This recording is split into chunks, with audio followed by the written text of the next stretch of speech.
Okay, mine says, okay, Erica has just been admitted. Okay, and we are recording, okay.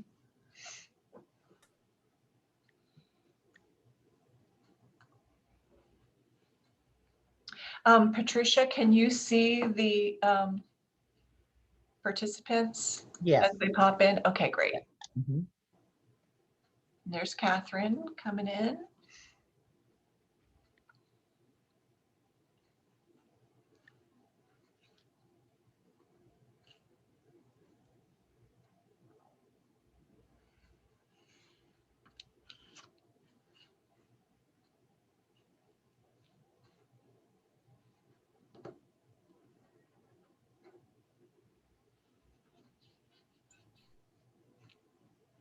There's Martha.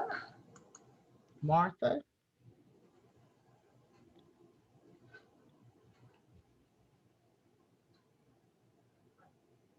Sherry.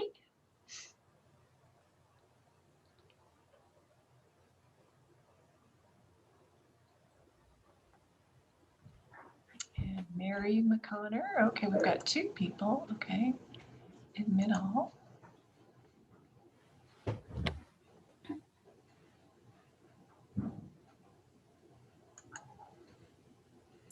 Hi, Mary. Good to see you.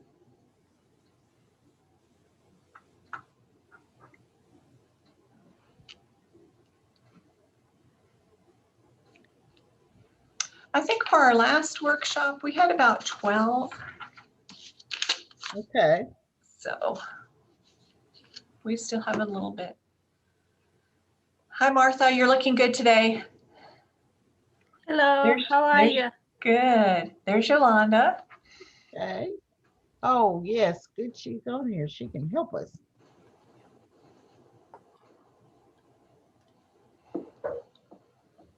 That's Yolanda Adams. Alan. Oh, a different Yolanda. Okay. All right. Yeah, for a minute, Morning. they let me. Good morning. They let me Good slide. morning. I was calling her Yolanda Adams, and then somebody finally told me that's not her name, and I was like, Oh. but she said she would take it, right, Yolanda? Absolutely. Absolutely. Well, we're interviewing for 2 graduate assistants, and they both have the last name of Anderson. So Oh, I have certainly got them mixed up on scheduling their times to interview. it happens. It happens.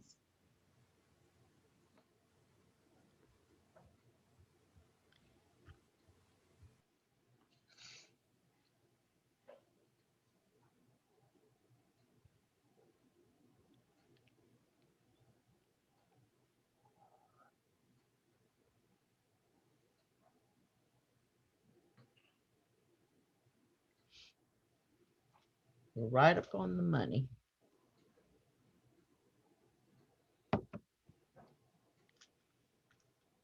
All right, Lawrence. In the waiting room. We have somebody in the chat that says, it is raining at my house today and my service is Spotty. spotty. So I'm keeping my camera off in an attempt to stay connected. That's Sherry.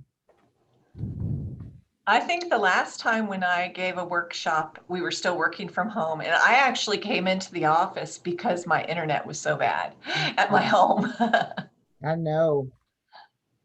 Since then, we've gotten fiber to our house, but it's not as reliable as I thought it would be. Yeah. Well, we've learned to do whatever it is that we have to do. That's what we do. Try to make sure I've got all these names down so we don't miss anybody.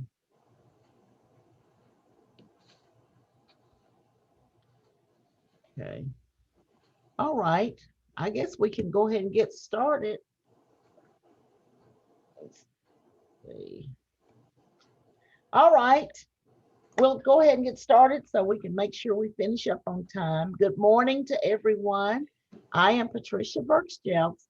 I am the president of Women in Higher Education in Tennessee, and we welcome you to our Wet Wednesday series. We have a phenomenal speaker with us today, none other than Dr. Alice Camuti. She is the Associate Dean of the College of Graduate Studies at Tennessee Technological University. She leads a team of admissions and graduation professionals. She's been with TTU for over 20 years. She's also an adjunct instructor of organization, behavior, and management, and has taught graduate courses for over 20 years. There were some little cute little things in here about her I wanted to mention. Certified life coach is not necessarily cute, but and she's also a career coach, and she's authored 3 books. Now, she has a retired performance horse named Major Mac T, aka, is that Miles? Yes. Okay. All right.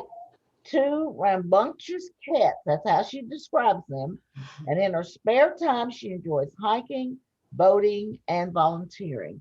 Dr. Camuti is also a very faithful and dedicated member of the Women in Higher Education in Tennessee Executive Board. So I appreciate her presenting to us today. Dr. Camuti, the Zoom room is yours. Well, thank you, Patricia. You know, it's been 12 months of masks, of plexiglass, of working from home. I returned to work last July, but many of you may still be working at home. I know that we have colleagues all over the state that are still working at home. Now, I returned to work, but there were many people, even on my staff, who did not return to work. So for health reasons, they were able to stay home and be safe. And so as a leader, that has been a challenge. How do you juggle when all of these things have happened? So I like to kind of look at words, and I call this the season of disruption because a season is not forever. A season, we think of the Easter season, we think of the spring season. We're talking about 3-4 months. Now, this has gone longer. This is a long season, but I'd like to open up to say that this is not forever. And then when I look at the word disruption, it's a very interesting definition because it's forcible separation, forcible division into parts.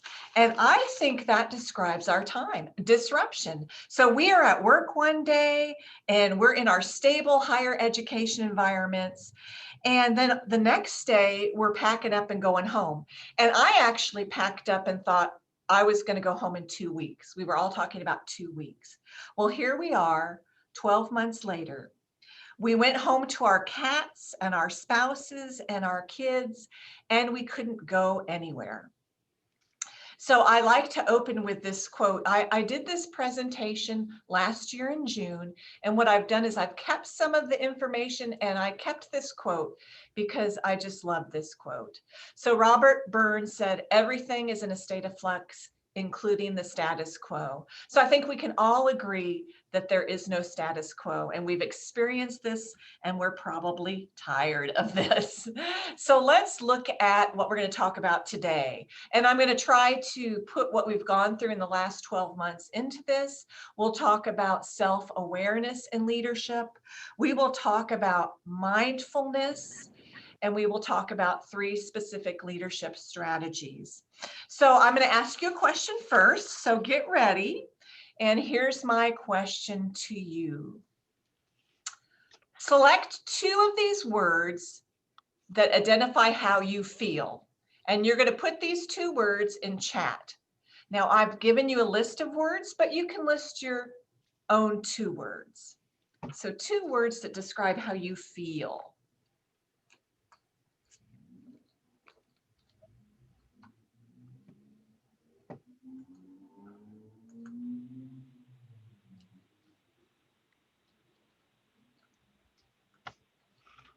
Okay, Sherry is our prize winner, and Sherry said exhausted and excited. So I'm giving prizes during this workshop, and that's our second prize for today. Okay, then we have Lauren said exhausted, insane. Eric is feeling frustrated, optimistic. Yolanda is optimistic, but uncertain. hopeful and uncertain, exhausted and stressed, conflicted, optimistic. So that's what I'm hearing from our group.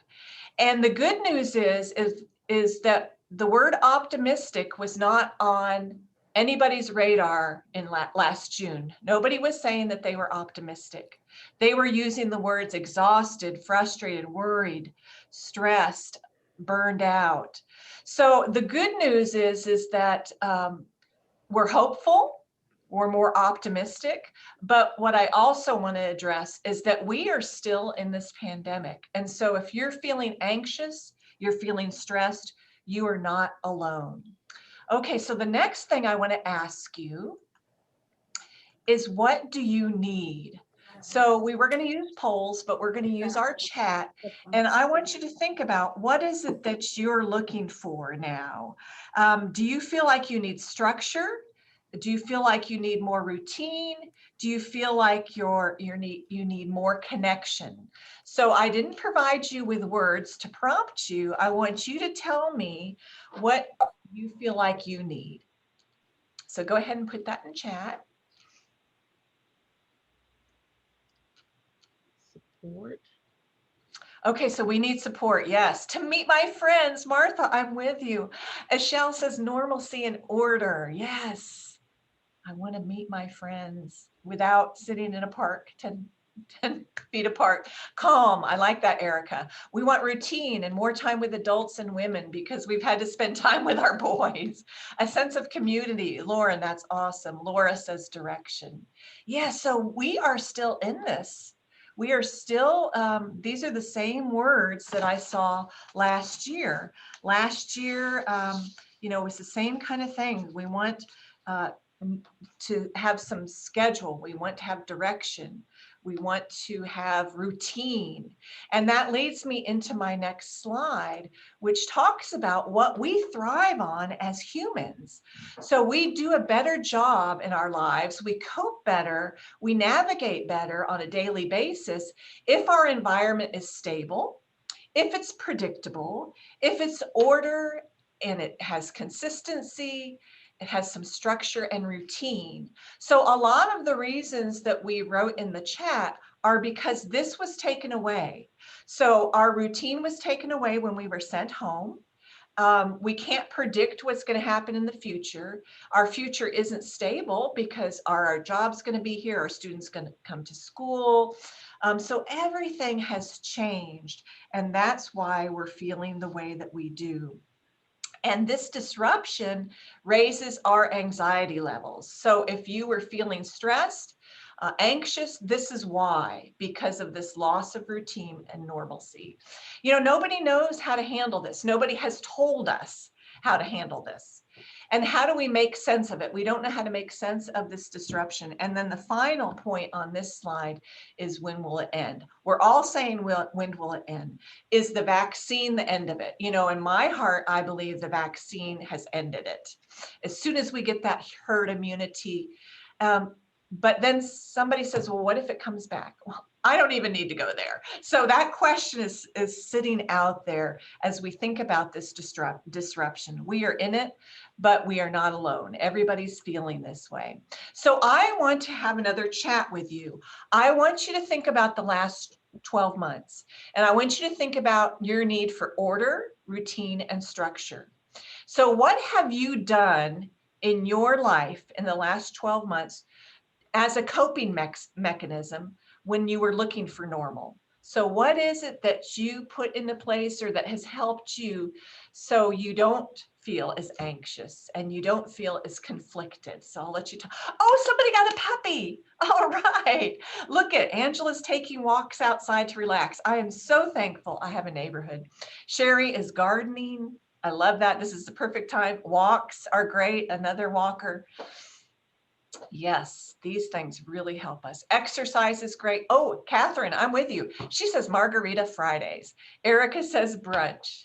So we do these things to help us feel like we have some control. Now, Elizabeth, I am very impressed with you because you said you're doing yoga and you're going to bar class. And I'm going to tell you a few things about yoga in a little bit.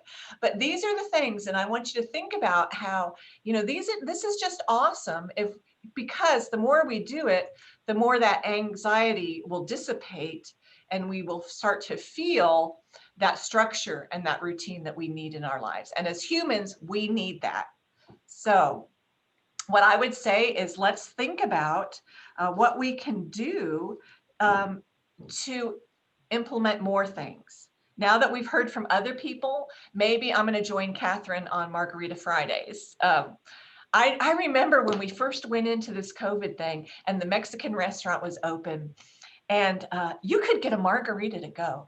And I never knew anybody could do business like that. And so there's all kinds of things that we can do to help us. Okay, last year we said regular work hours and a routine. We said exercise. We said doing the outdoor activities and having a schedule. And I know that was very important to me when I was working from home. At work in the office now, I feel like I have some of that routine back. I'm going in, I'm there at 8:30, I'm leaving about 4:30, and that routine helps me. Okay, so the thing to think about is that everyone is experiencing the pandemic differently. So there's no right or wrong way. And at this time, as leaders, it's a priority for us to check in with our employees often and regularly, not just by emails, but calls and through video like Zoom or Teams. Very important because some people are more worried about it. Some people have suffered losses in their family. Some people still have their children at home. So it's really important for us to connect with them and check in with them and see how they're feeling. So we can ask them questions such as, how are they? How do they feel? We ask them open-ended questions. We acknowledge their struggles. We ask them to tell us more. And how are they are coping. And we need to be supportive of their work from home environment. In our team meetings that we've had this year, we've had dogs, we've had cats, we've had children pop into the screen. We've had workers switch some of their hours sometimes because if they had children there, they could, maybe work at night because of the children that kept interrupting them. So I have to show you this funny picture because one day my boss called, he likes to call on Teams, and I was still working from home, and he said to me, "What is that on your shoulder?" And so I've got a picture of that on the left. That's my cat. So I have a very codependent cat. Anytime the door was open, that cat would come in. As you can see, this is what they would do if they got into the room. So we all have these challenges. Working in the office now, the cats don't bother me, but I thought I would just share that. It was so funny when he said, "What is on your shoulder?" So employee engagement during all this disruption and interruption. And we can apply this if you're not a manager, leader, then go ahead and apply this to just your relationships working around people. So your coworkers, it could be with family members. We have to go into hyperdrive. We have to go into hyperdrive to stay in tune with our employees, to know how they're feeling. I had a lot of employees with fear. There was no demographic difference in the fear level. So there's a lot of fear. Well-being is actually number one. In our thoughts about our employees and what they're doing, productivity is secondary. And I have done a lot of research and watched a lot of videos and webinars, and all of the leaders are saying the same thing. We're usually pounding for productivity, but we have to be open to well-being. We have to check in. And this is difficult when you're juggling two groups. So in my case, I have half in the office, half at home. And so it was easier actually when everyone was at home because I could set up video calls once a month, not once a week, or as we needed them. But now with being stretched in the office and having people at home, you have to be very purposeful on reaching out and not just through email. That just isn't going to work it. So the other thing is going above and beyond. So being there and being open to them and available so that they feel comfortable. Now, we need to be transparent. And what that means is that we need to tell people what we know. People can handle bad news better than no news. So I want you to keep that in mind. Now, we may have gotten over the bad news part. The bad news was, are we going to lose our jobs? What's going to happen to enrollment? Are students going to come back? So we know that we have, these challenges. And so we try to work with our employees to let them know what we know. Of course, there's things that maybe we can't tell them, but anything we know. So be transparent. Don't be afraid to say, gosh, I don't know, or I'm not sure. Very important when we think about engagement.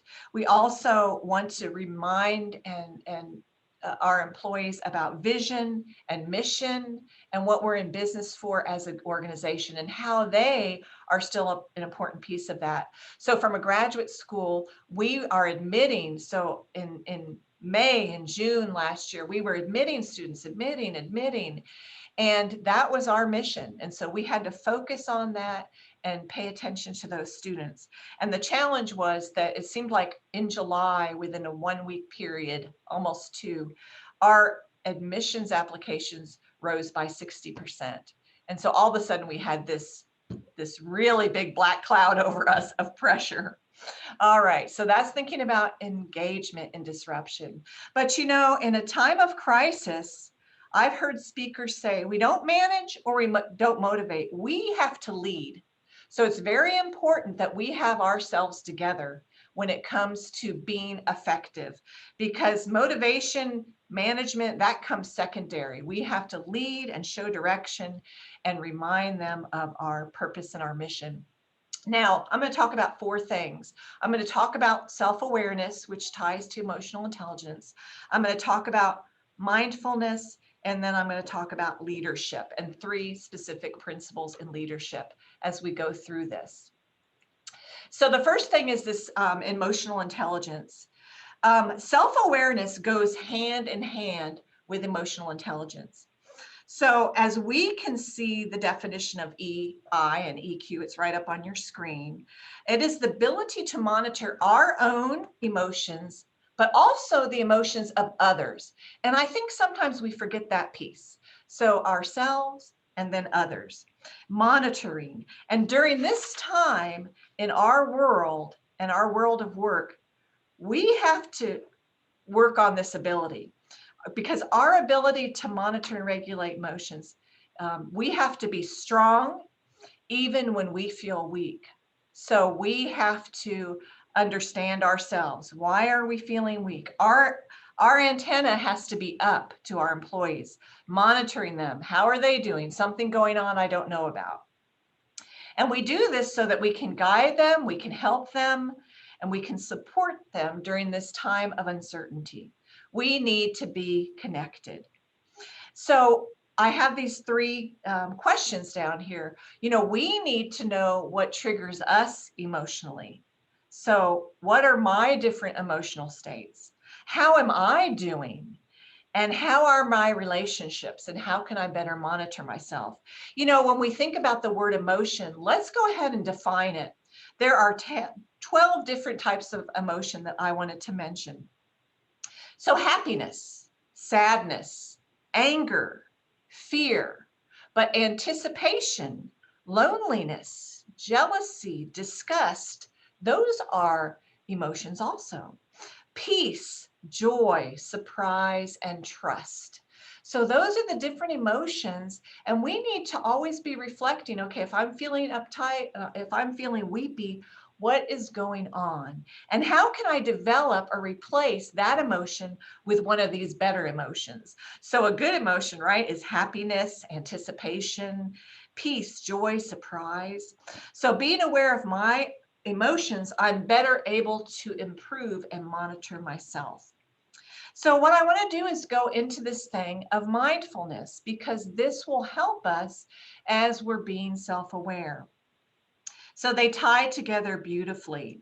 So the definition of mindfulness is an awareness through paying attention on purpose. Oh gosh, I just love that. Paying attention on purpose. We might call it focus, but we're staying in the present moment and non-judgmentally to the unfolding of the experiences moment by moment. So I'm on this quick fix 21-day diet, and I had a great meal, and I was just kind of stuffing it in my mouth, and I'm like, wait, I only get to eat 3 meals. I can't eat as much as I want. So I need to enjoy each bite. And that's kind of what mindfulness is. Each bite of life. Listen, mindfulness is not yoga, okay? And it's not,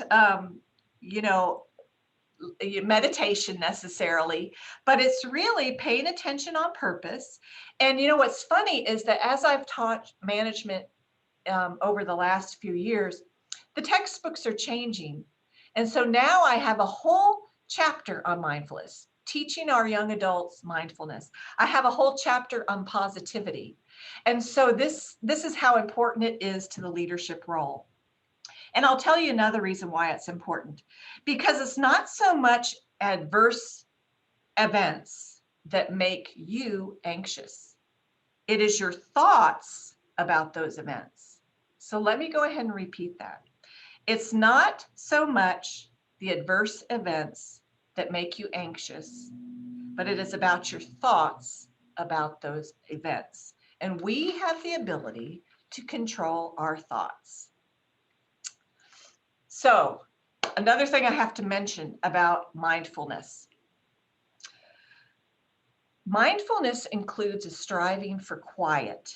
Okay, we are better leaders and we are healthier individuals when we practice mindfulness. It helps us to control our thoughts and to think about our thinking. So one of the characteristics of strategic thinkers is mindfulness and being quiet, because that's when ideas can come through. Futurists also practice mindfulness. So new ideas formulate in a quiet time.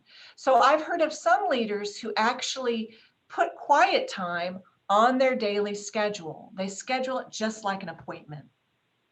And there's a big payoff to be mindful when it comes to strategic thinking.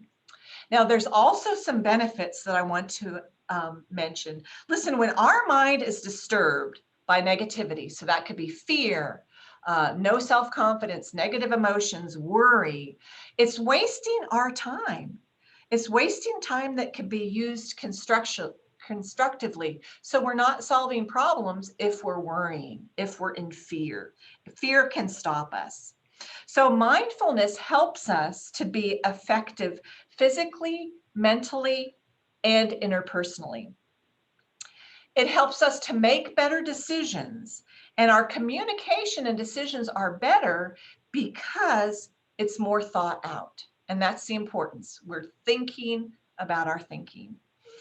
Our emotions are in balance. So mindfulness really brings our emotions back together. And listen, we will be happier. We will be more satisfied with our life if we practice mindfulness. And guess what? I don't know about you, but I really want that. I really want to be happy. I really want to be satisfied with my life. And especially during this time of weirdness, of disruption. So I'm going to show you a slide now that talks about how we can do this. Okay, so we want to keep it simple. All right, now listen again, you don't have to practice yoga. And I think it was Laura who said yoga. So when I've gone to yoga, I've hurt myself because I just stretch too much and then the next day I can't walk. So I'm always getting hurt, so yoga's not for me. But my daughter says, hey, you need to try it again. So what I'm going to suggest, if you don't want to do yoga like me, start out small. So just set aside 5 minutes of quiet and build from there. So 5 minutes, that's all I'm asking you to do, is to spend 5 minutes of, I'm going to focus. I'm not going to look at my phone. I'm just going to focus. For me, that's at 6 in the morning, 6:30 in the morning that I might do that.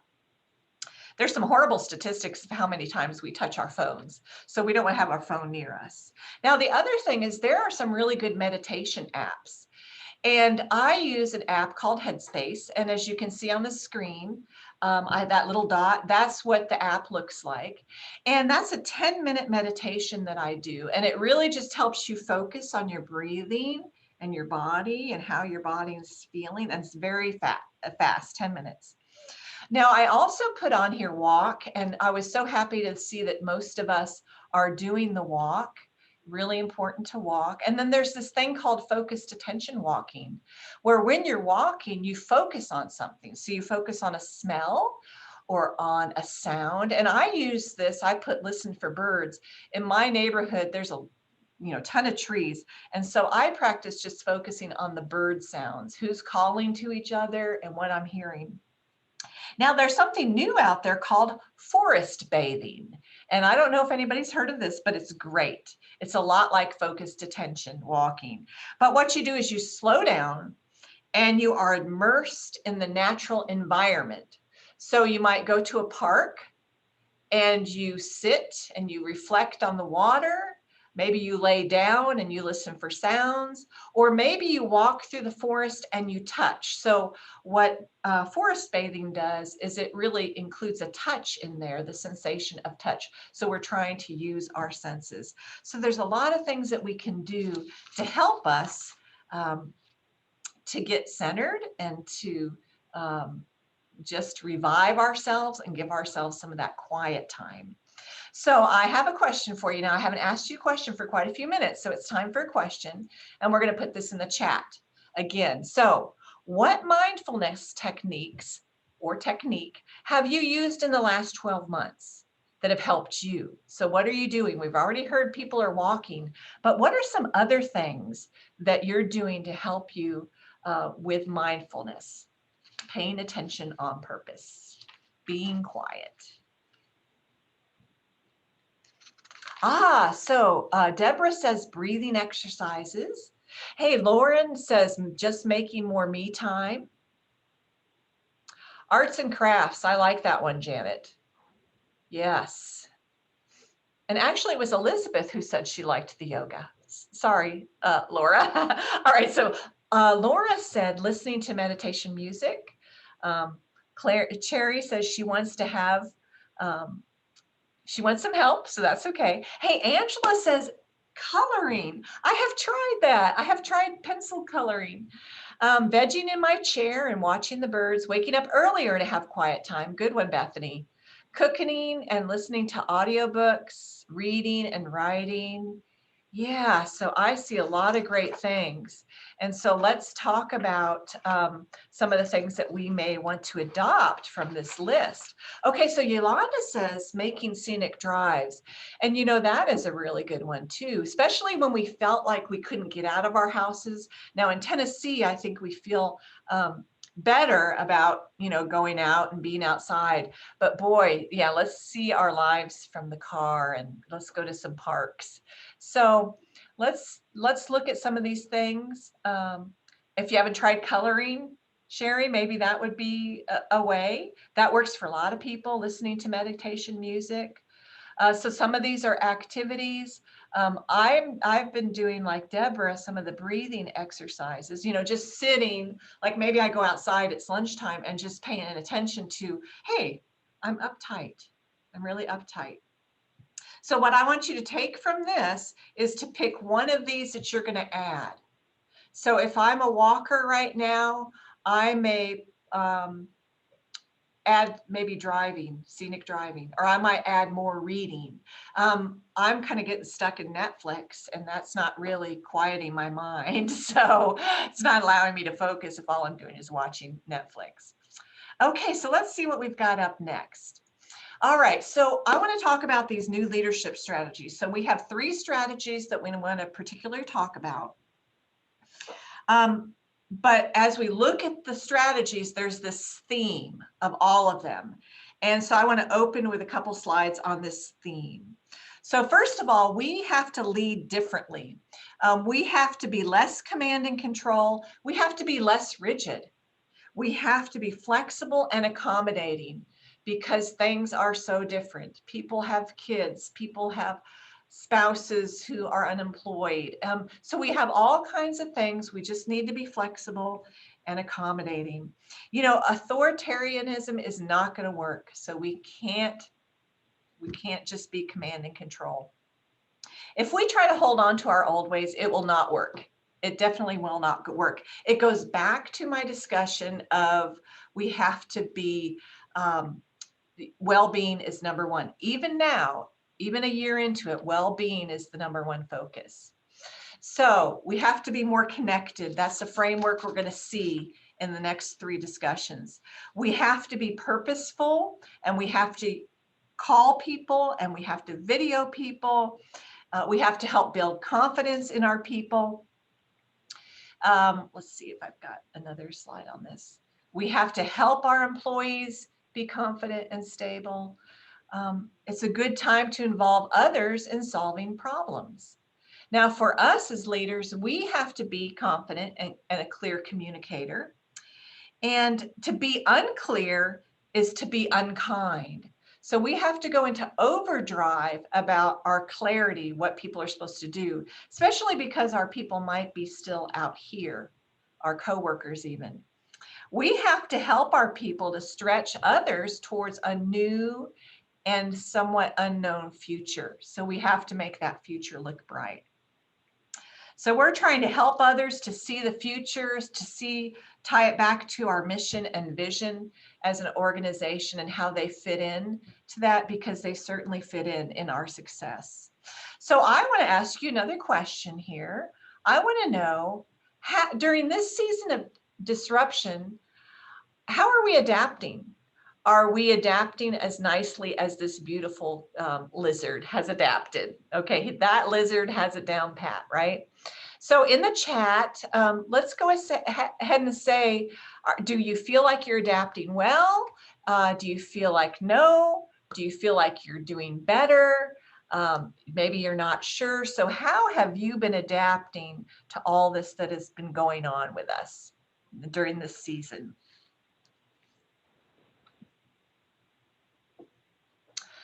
Okay, so not nearly as well as a lizard. All right, but some days are better than others. And even Deborah says, depends on the situation. So Angela didn't adapt well, and she just went back into the office. Okay. Yeah, there's a transition from going from home to the office. And I think sometimes we forget about that. I tried to make my group feel like there was a transition. I was adapting well until my mother passed. Oh, Laura, yes. Now I'm not as well as the lizard also. Yeah. So that's definitely. I didn't adapt too well when my husband lost his job in COVID. And then he couldn't find a job for a year. So yeah, the family losses have been hard. I agree with you, Elizabeth. I feel like I'm doing better this year than last year.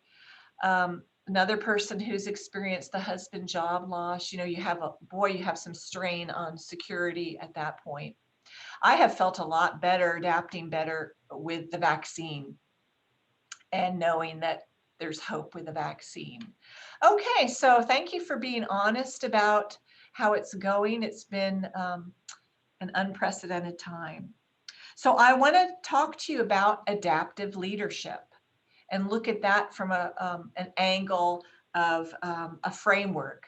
So Heifetz is the theorist who developed this framework. And so what happens in this type of leadership function is we embrace and we mobilize others. So that's what we're thinking about. We've got to mobilize. We've got to get people to do what they need to do during a time of change. And the disruption is forced change.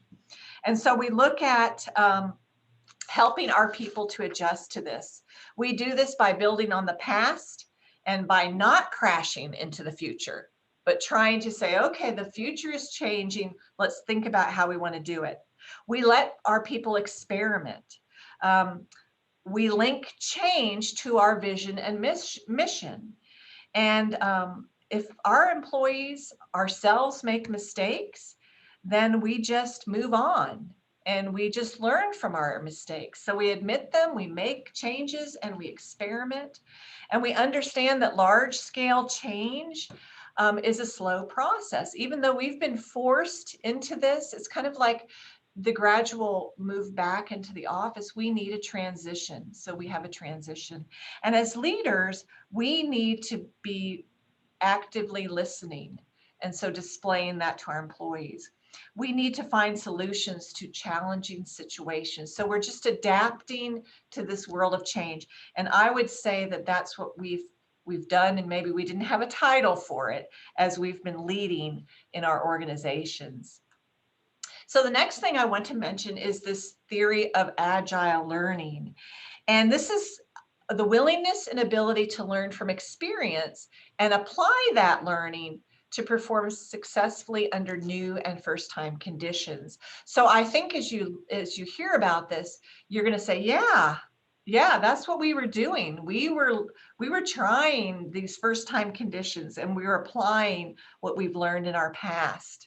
And so what does this look like? This looks like a time when we can learn from our experience and apply that learning to perform successfully under new and first-time conditions. We can divide our tasks into short phases of work. We can reassess, we can adapt, we can plan. And that's what we had to do all last summer, is how all these things that we did in the office, how can we do that from our homes? And because everybody's doing like a piece of the pie, and we require so much connection and discussion. So we would need to be quick at sizing up situations. We need to know what needs to be done, and we need to focus on that. I heard a speaker talk about, he was giving his presentation in March of last year, and he said, we have all these goals, but what we have to look at is the very first most important one. And he was a leader of a church. So he said, we had all these issues. And he said, the very first one is, how are we going to deliver a Sunday service without being in church? And they focused on that. So we apply what we've learned or know in these new situations. And that's what we call agile learning. So it's not this big, crazy thing.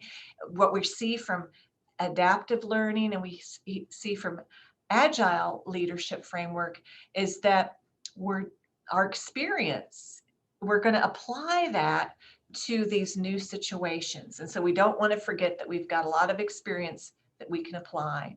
So now what I want to talk about is probably the most important. It's the most important to me in my heart, but it's the most frequently thing that I've heard about this leadership that we have to do in a pandemic. So empathetic leadership, it is the ability for the leader to understand and share in the feelings of others. So there's 4 things, and I found this graphic and thought, I didn't draw this, but somebody else did. It's so simple, but it's so true. So we see, we appreciate, we understand, and we communicate.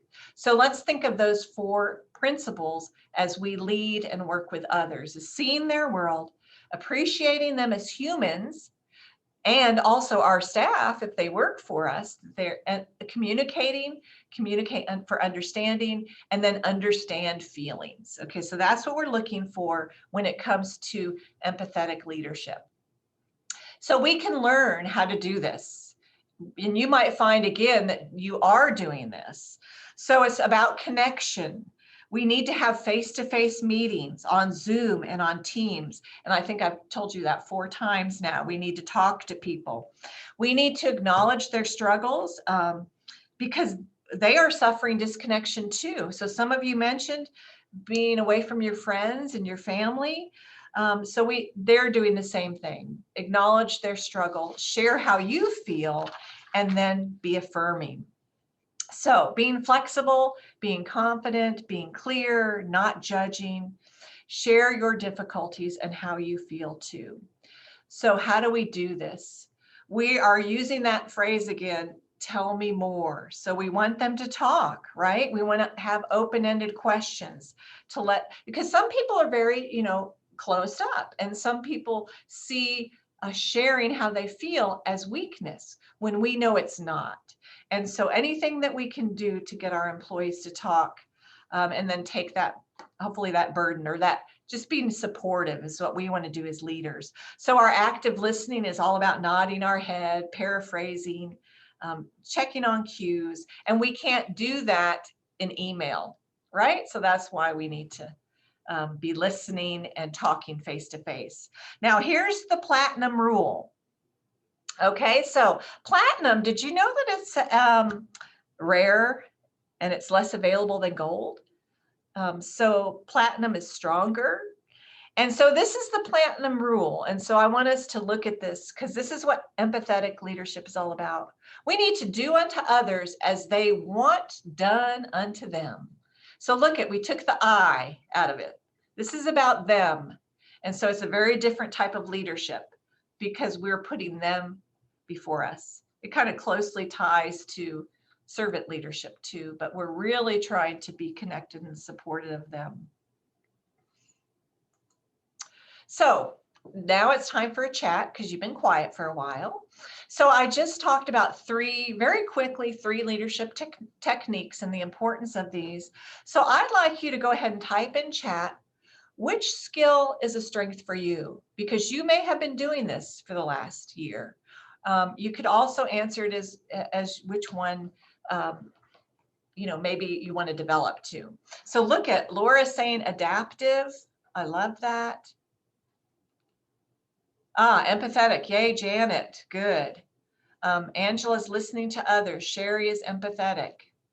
So we're good at these things. Great.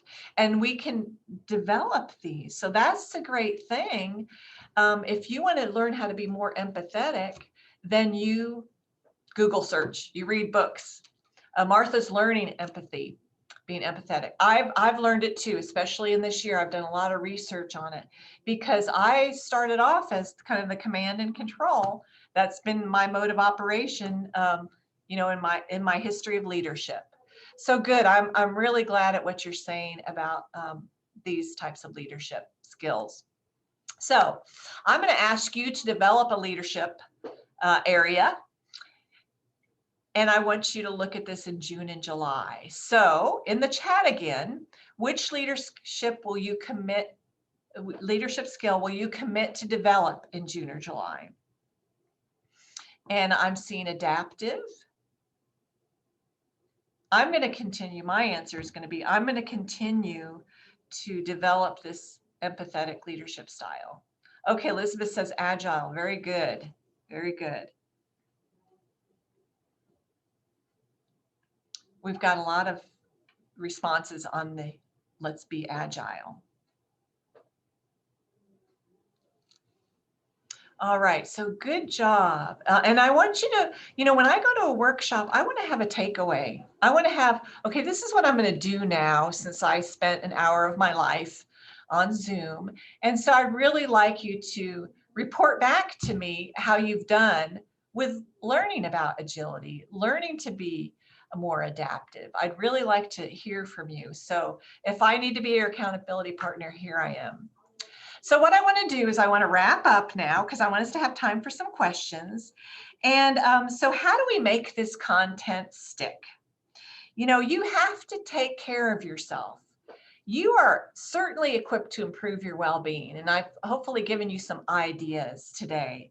Listen, you have the ability to quiet your mind, and when you do that, you will be a more effective leader, and you will have peace.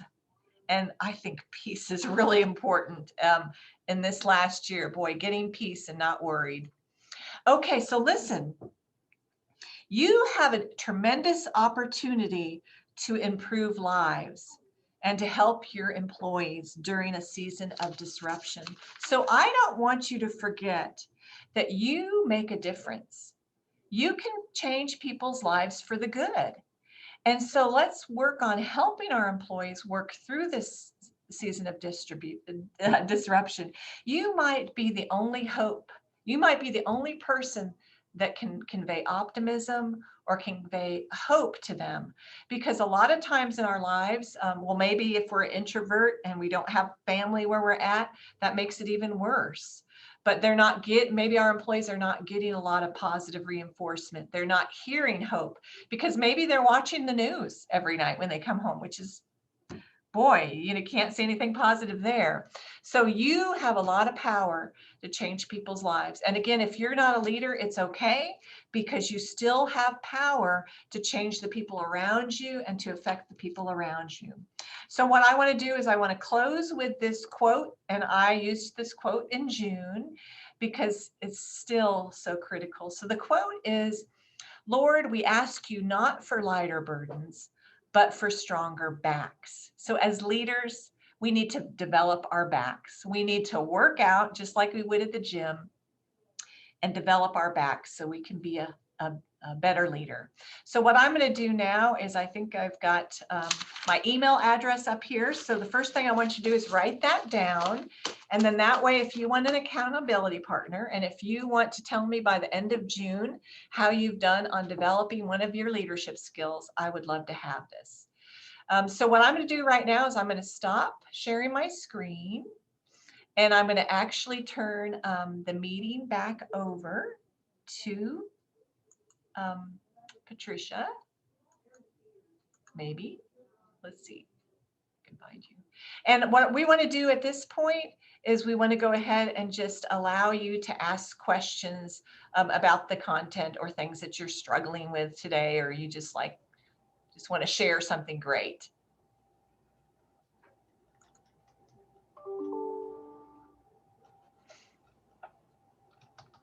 There is a prize for the first question. I'm just going to tell you that right now.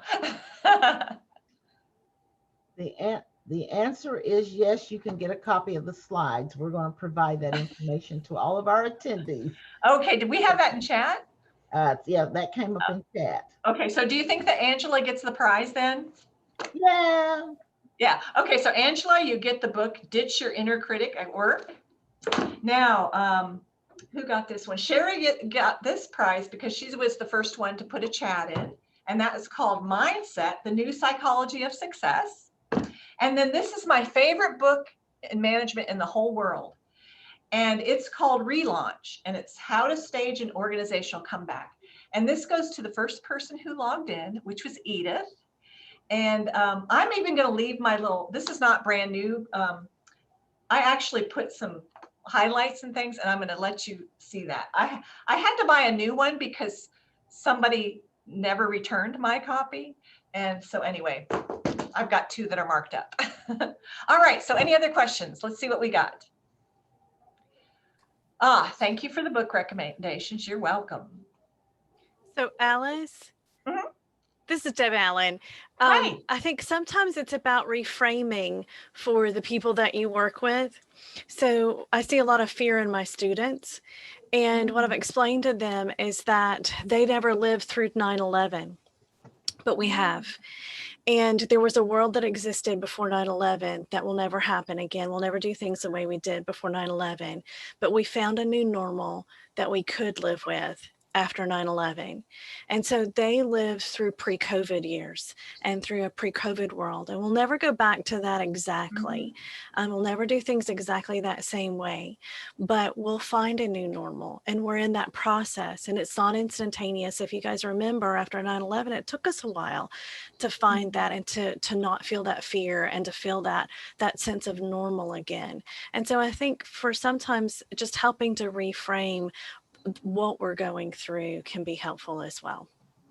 Boy, those are words of wisdom. Thank you for sharing that. And that's that power that we have to help other people understand that. Thank you very much, Deb. Alice, this is Martha. Hi, Martha. I like the quote, it wasn't the last, one of the quotes you had, do unto others as they would want done unto them. Was that the quote? Yeah, let me find, yes, I know what you're talking about. Do unto others as they want done unto them. Right. I've been thinking about that. Have you had a situation where what people want done unto them is not really what should be done to them? Yes, yes. There's always going to be that as we wade through, supervising, managing people. And yeah, so we know that there's going to be that. We have to use our emotional intelligence to say, what's underlying this? Is this selfish motives? Is this the right thing for the organization? and then making decisions on that. But yeah, Martha, you may have a person or two around you that's going to be that rule will not apply to them. Okay. Good question. Thank you. Any more questions? Feedback? Comments? Okay, we want to thank Dr. Camuti for a wonderful presentation today. I would tell you to go down and do the reactions button, but I'm not 100% sure we will get this right. So let's give her, yeah, there we go. Laura did it. So yay, to Dr. Camuti. Yeah. So we thank her for giving the presentation today. I will provide a survey link in the chat. So we hope you will take the time out to give us some feedback about how we did today as women in higher education in Tennessee. So we also want to encourage you, if you know of people that are not members, or if you're not a member and you would like to join WED, I think most folks on here are members, but we want to encourage you to tell others about us. We're trying to build women in higher education in Tennessee and continue to have presentations such as Dr. Camuti provided today. We've got she's our one of our board members. We also have Elizabeth White on here. She's one of our board members. And I don't think I saw any. Laura Horton is one of our board members. Dr. Bethany Wilkes is one of our board members. So Dr. Allen is one of our board members. Yes, we do have several of us on here today. So we want to encourage you to reach out to any of us. We appreciate you being a part of the program for today. Does anybody have anything else they want to say before we go? Elizabeth, in terms of the presentation, I think the way we're doing it, it's going to show up. We'll get it to you. Let's be sure. We will get it to you. I've just got to remember, I don't have my guidelines right here in front of me, but that we will make sure that we have it. You get the presentation. All right. Thank you. And we have a list of participants, so we know who you are. I like that platinum rule. Let's see, do unto others as they want done unto them. And as we all know, if we treat people the way they want to be treated, we're going to get that in most cases. I'm not going to say in every case, but in most cases, we're going to get that back in return. So she gave us a lot of nuggets today, a lot of tidbits to take away to help us to be more effective in the work that we do. And you think, well, some might say, well, I'm not a leader. Yes, we all are leaders. People are paying attention to what we do and how we respond to others and how we treat others, how we treat ourselves sometimes. People are paying attention to that too. So thank you all for being here. Board, have I left anything off? Please, please, please check, go to the survey link and take the survey and tell us, because we want the feedback. We want to provide what people want to hear. Anything else? I can't think of anything else that we've left off. Dr. Camuti, again, we thank you so very much as a board member, as well as a presenter. We appreciate you sharing your wisdom and knowledge with the group today. And if all minds are clear, we're going to end our session for today. And I just want to say, I just want to say, and glad to see you doing well, Dr. Camuti. Oh, thank you. Thank you. Yeah. I wanted to say that earlier, but not everybody wants us to say anything or if they've been serious or whatever. So I'm very cautious of that. Being an HR director, that's what we do.